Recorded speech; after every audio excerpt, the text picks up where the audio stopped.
Hello and welcome to Dragonboat Dynasty, a podcast where I share my experience in building, coaching and scaling a Dragonboat team. My name is Sean and I'm the head coach of Argo Naga Dragonboat team with over 100 active members based in Malaysia. It's hard to balance between teaching paddlers our foundational techniques versus getting them ready for the end season races. A season typically lasts half a year, but we have experimented on full year seasons. And I think as of this recording, we are running a full year season for 2024. We have tried it before, but most of the times we usually reverted to a half year seasons because they are shorter and they allow the coordinators to, I guess, volunteer for a shorter period of time and be able to rest more as well. So in any case, when we are preparing to coach and teach paddlers, we are preparing them for the end season races. Every end season, we will have a season finale race where we typically allocate our full attention to winning the race instead of races in the middle where we call growth races. So for growth races, we build like more balanced lineups. We allow for learning, we allow for growth, we allow for the seniors to teach the juniors soft skills, how to do certain things and, take up mentorship roles. But for winning races, we build the lineups to be more specific for winning. So we will push all our best paddlers into one boat, preferably. And then, then the rest are the not so strong ones. And during a 4 to 5 week process, we would need to teach a lot of things to the paddlers. And we never have enough time nor the manpower to do that. Sometimes we had to make sacrifices. So in season 12, which was 2 seasons ago, we are in between. So 2 seasons ago, let's assume that, I spent too much time on technique building. I had a specific boat that is specialized for technique building, and I allow my assistant head coach to do the strength training.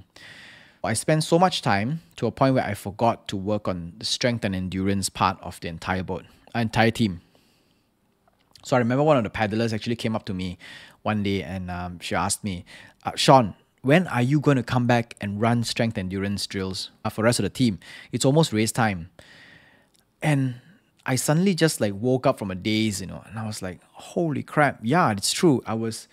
We are 1.5 months away from race, and typically the final month we're using to do time trials and finalizing strategic stuff and fine-tuning all the things instead of actually doing physical training. During appreciation day for season 12, I told the team that, let's focus on strength and endurance for season 13. Most paddlers, despite being reminded multiple times to focus on the technique, will always revert back to the form that they are most comfortable with. And sometimes it comes from the lack of self-awareness in that you think that you're doing right, but actually you're doing right. But when it comes to doing a proper race set, everything just gets thrown out the window. While good form is important for every sport, it's actually more crucial for water sports because we are moving on water and water reacts more drastically according to our technique. It's got a life of its own. So assume this, right? Let's compare it to running on a tarmac road. No matter how much power you put on the initial acceleration, you will not be able to move the road. Tarmac road itself, it doesn't move, it stays stationary. So you either slip due to the lack of grip, or if assuming your grip is good, it's 100%, the more power you apply on your acceleration will boost you on one direction without pushing an inertial force on the other direction. Water works very differently because water is very fluid. How we push forward will push the water backwards. So it's kind of like we are losing a little bit of the momentum. We're losing a little bit of the potential energy that we create every time we are pulling in water. And water also flows. It has currents. It's got a life of its own. It's not always static. Let's say, for example, if we're paddling diagonally outwards, right? Outwards from the hull, the water will move outwards. and it will form a cycle and it will come back inside as well. So there is always this high pressure, low pressure kind of force that happens. If we were to pull the pedals inwards towards the hull, the water will hit the hull and therefore create a kind of friction that is different from if you were to pull your pedal parallel to the hull and just allow the water to graze through. If you pull the water with the pedal below the hull as opposed to directly next to the hull, you are also applying a different type of friction towards the hull, and in that essence as well, it changes how much force and energy you are applying towards the same direction versus all these frictions that you're applying as well. So all in all, technique is very important. That's just what I want to say. There's a Japanese martial arts concept called Shu-Ha-Ri. It explains the 3 stages of technique mastery. Shu is the most beginner level, where they need to learn every minute detail to understand the fundamentals. Because at this stage, paddlers do not understand the concept. They don't know what it means. They don't know what they're trying to apply. So they need to know every single minute detail, and they must obey the stroke like it's a law of physics. At the next stage, the Ha stage, right? Once they have grasped the fundamentals, they will start to break down the parts to make it more efficient in their own way. So for example, like if in the Shu stage, we teach our paddlers 7 steps, right? 7 steps for a full stroke, all the little bit of steps and everything. It's very mechanical.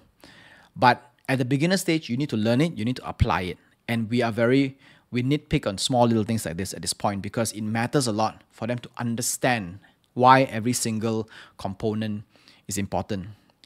But when they reach the Ha stage, they themselves will start to make the stroke more efficient. For example, instead of using 7 stages or 7 moves, they cut it down to 5 moves or 4 moves, make it more efficient because they can actually merge some of these moves together to make the stroke better for them. And the final stage, the Ri stage, is transcendence. It is a stage where there are no more techniques. The moves become natural and the paddle becomes an extension of the body rather than a weapon. So there is a difference between a paddle is being treated as a weapon versus a paddle is being treated as an extension of the body. The way we are able to control parts of our body will always be more efficient and more in terms of like perfect compared to us using a tool. At this point of time in the team, some paddlers have achieved the Ri stage. I would say maybe less than 5. Definitely less than 10. Maybe between 5 and 10 paddlers have reached the Ri stage. And others still haven't grasped the Shu stage, which is the first ever stage. They still can't get it. But because they've paddled for so long, they think that they're able to grasp it and to have more efficiency, and they start cutting down little steps because everyone else is doing it. At this point, I know who are the ones who have reached which stage because nobody spends as much time observing them as I do on a weekly basis. And the problem now is that I don't know how to pass this knowledge on to other people. I don't know how to tell them that the reason why this paddler, the stroke that this paddler is using is not exactly the same stroke that we teach is not because they do not know how to apply it, but it's because they understood the concept of it and have learned to make it efficient to their own body weight, to their own body type, the length of their hand or their physique, and they're able to make it better. I don't know how to teach this, and I don't know how to leverage the time of other people to teach every paddler. Because if these coaches get it wrong and they nitpick on these people who have reached the final stage, the Ri stage, right?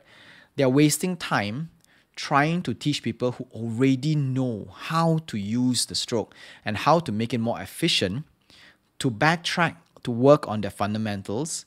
And it frustrates these paddlers, and these paddlers cannot communicate to the coaches as to why they decide to do the stroke this way. So I decided that for season 13, we'll put the technique aside. I mean, we just focus on strength and endurance, because most people think having strength and endurance will trump good technique anyway. And let's just have it their way and just give them what they want.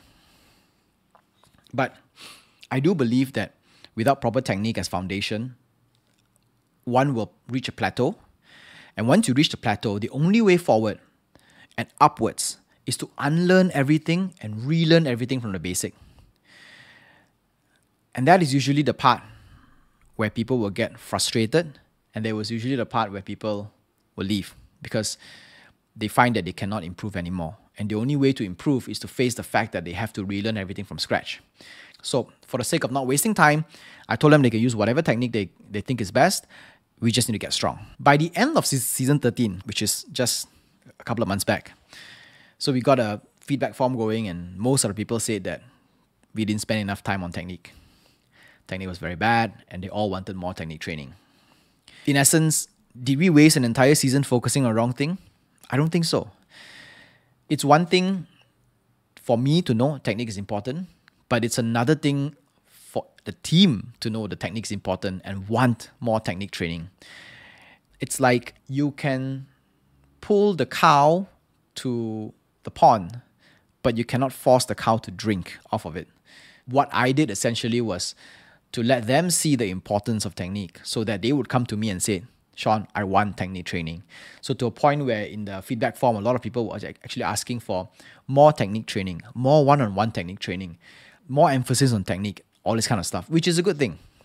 Previously, the technique boats were always just filled with the same people, and most of the people don't really care about it. But I hope that by next season, when we have more technique boats out, hopefully we can have 2 technique boats out at any given time, we get to see a more diverse group of people from, different walks of the teams, I guess, from young to old. I think sometimes we also have to leave a gap in order for people to see what's missing, and then we'll want that gap filled. The downside of that is we kind of need to take a little bit of sacrifice.